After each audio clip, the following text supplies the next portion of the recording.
یہ اللہ تعالیٰ کا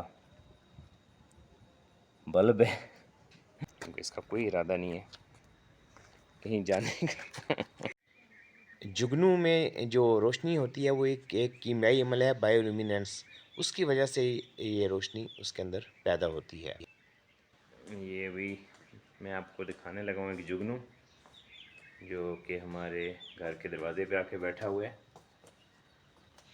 جگنو میں دو قسم کے کیمیکل ہوتے ہیں، جن میں سے ایک لو سیفرین جو ہے وہ پروٹین کی صورت میں پروٹین بننے کے عمل کے دوران جسم سے خارج ہوتا ہے، اور آکسیجن کے ساتھ وہ شامل ہو کر تو یہ روشنی پیدا کرنے کی وجہ بنتا ہے، اور اس کا یہ پروسیس مسلسل اس کے سانس لینے کے عمل کے دوران جاری رہتا ہے۔ ابھی میں آپ کو باہر سے بھی یہ دکھاتا ہوں۔ عمومی طور پہ جو زیادہ چمکیلی ہوتی ہے وہ جگنو میں مادہ ہوتی ہے، زیادہ روشنی مادہ کی ہوتی ہے، جب کہ نر بہت کم روشنی پیدا کرتے ہیں۔ اور یہ دیکھیں آپ، یہ جگنو صاحب بیٹھے ہیں،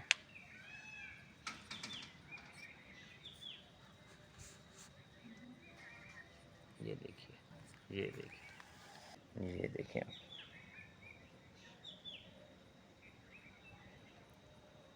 یہ اللہ تعالیٰ کا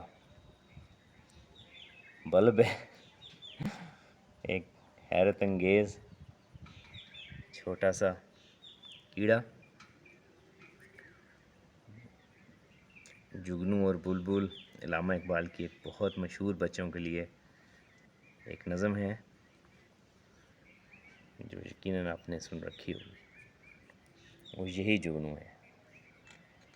یہ دیکھیں آپ،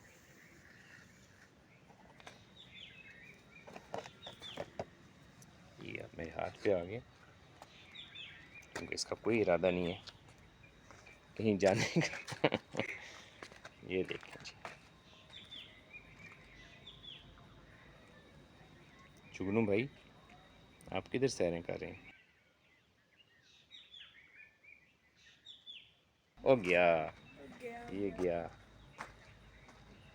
آ گیا، ہو جا رہا ہے، ہو جا رہا ہے، ہو جا رہا ہے، یہ آ رہا ہے، یہ آ رہا ہے، یہ دیکھیں، یہ دیکھیں،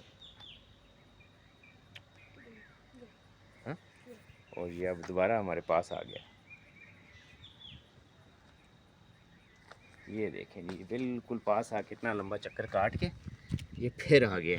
اس کو لگتا ہے کہ ہاتھ پہ سیر کرنے کا مزہ آ رہا ہے۔